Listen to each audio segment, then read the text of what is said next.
هذا غالبا هو احسن تصميم الهويه بصريه شفتو لحد الان في 2026، واللي فاجئني اكثر بصراحه هذا اللوغو ما تصممش بالطريقه التقليديه. هذا اللوغو تلقاه وسط واحد النهر سميتو نهر الامازون. منطقه الامازون في البرازيل كتغطي 9 ديال الولايات وعايشين فيها تقريبا 28 مليون نسمه، ولكن هذه المساحه كامله ما كانش عندها هويه بصريه موحده اللي كتجمعها.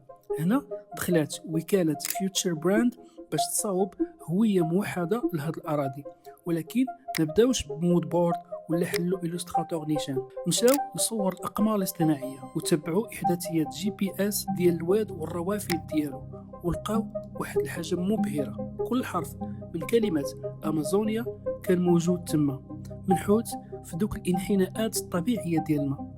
وهذا الشيء علاش كل حرف في اللوغو مصاوب انطلاقا من الشكل ديال النهر في ديك المنطقه، وماشي غير الزواق. استعملوا احداثيات جغرافيه حقيقيه باش يصاوبوا هذه الابجديه، وكل هذا الشيء غير من صور الاقمار الاصطناعيه. هاد الاشكال عطاونا في التالي لوغو حي مع تناسق في الباليت ديال الالوان اللي حيويه بزاف، وزيد عليها رسومات كتمثل الحيوانات النباتات والثقافه ديال المنطقه. هاد الشيء كيخلي الهويه البصريه كتتاقلم مع كل منطقه وعلى حساب السياق.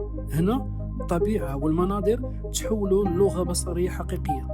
هذا المشروع كيبين بلي التصميم هو العقل قبل ما نستعمل اليد ديالي، وباللي مشروع بهذا الحجم كيحتاج الخبره، الصبر وقوه الملاحظه، والذكاء الاصطناعي ما كانش يقدر يدير هذا الشيء.